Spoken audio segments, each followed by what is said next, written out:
I don't say blah blah blah. Vampires and bloodsuckers. If you made it to late game and you're looking for great places to farm resources, I got a video for you. So in the Cursed Forest, these two places that I just circled are basically the best areas to farm here. And I will show you just one of the zones here and how good it is. I think literally this spot is the best farming spot in the game, hands down. As you see, I just looted something to unlock even better gear.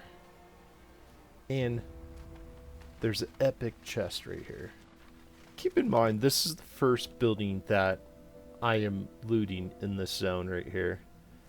So, the reason why my inventory is so full is I farmed this area twice and the other area twice, and what you see in my inventory is basically what I got from farming these areas twice. And I'm playing this game on standard resources, which, you know, in standard it's pretty brutal to get resources. So this is pretty spectacular. So what I'm doing right now is I'm just throwing out all my loot that isn't necessary that I could get tons of anywhere else, but anything that is spectacular that I'm specifically here to farm, I'm just trying to collect that stuff. The reason is my travel is far, and the more I have in my inventory, the more I take back when I get home. And you know how late game is on standard is it's so hard to get resources that sometimes you're not making improvement, especially when you're dying and fighting bosses. And so when you're just going around fighting these mobs and stuff, like, I don't know if you noticed, but my main target is always usually the spell guy that does a lot of damage, which I'm hitting right here, and then I also focus on the graveyard guys because they summon a lot of minions. And the sooner I take those two out, the easier the fight becomes. This Banshee, basically, you could just keep hitting her, and sometimes she won't even do anything to you. She basically only does a scream, and that's the only thing you gotta avoid. It will get you in trouble when you're fighting a large group of enemies. So yes, you could go stealth in all these zones and loot all the chests, but honestly, you just aren't nearly going to be getting the same amount of loot that you'd be getting if you kill all the mobs. So I just found that it's best to just destroy anything that's in your way, including boxes, tables, and opening any containers that you may find. And of course, the main thing you want to be looking for is treasure chests and golden treasure chests. So what you'll mostly be finding in the Cursed Forest is a lot of spectral dust, ghost yarn, and a ton of grave dust. Those are probably the three main things you'll be finding the most of. Oh, besides scales and Pristine hide. The other things you'll be finding here is Pristine leather, schematics, blueprints, even golden items, and a ton of scourge stones.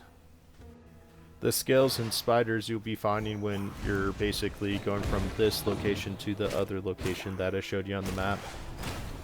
And here's another golden chest right here.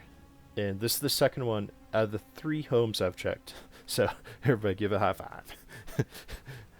So look at my marked location, and I'm going to be traveling to this new marked location over here, and I'm just going to be going back and forth.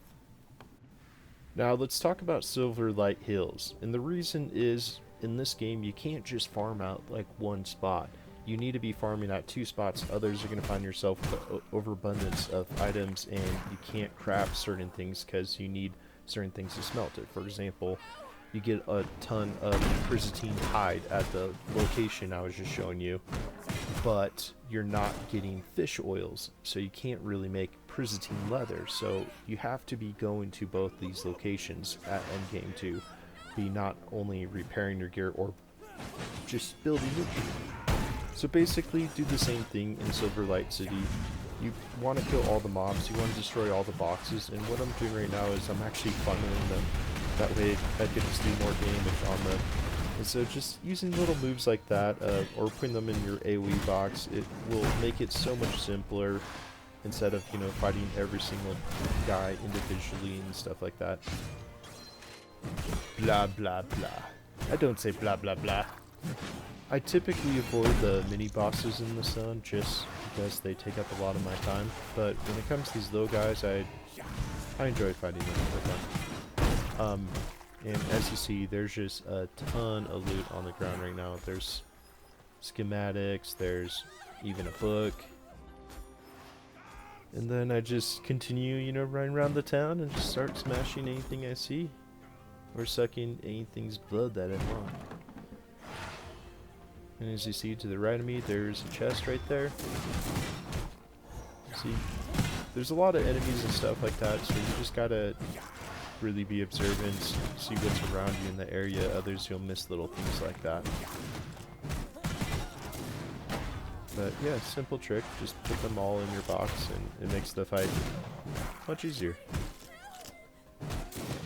And there's also lots of tricks you could do besides just like going invisible or teleporting from them.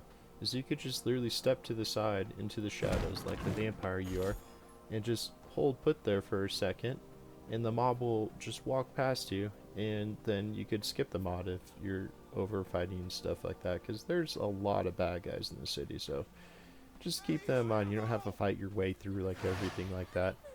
But yeah, I think the best area overall in the city is either where the palace is or where the docks are. I found the most loot in those areas, so just usually make your way back in those areas, and any like little holes or openings you see, you definitely want to enter them because you'll find some mysterious loot in them sometimes. And if you're ever lacking silver for any reason, if you just go north from here, basically you'll find a big mine and you'll find all the silver you need. On side note, this is something I just really like doing in this game, is the fact that you could just hop on any horse and it's yours. Basically any single time I see horses, I will hop on all of them and make them mine. The main resources you'll be gathering here is basically Imperial Thread, ton of schematics, some golden items. You'll be even getting some Scourge Stone, and especially a lot of fish oil. Remember to check all the nooks and crannies, because you never know where a golden treasure chest will be. I hope you guys all liked this video, and it helps you level to 80 faster. And remember, I didn't say blah blah blah. If you like this video, please subscribe and throw a thumbs up. Thank you. Have a great one. Bye.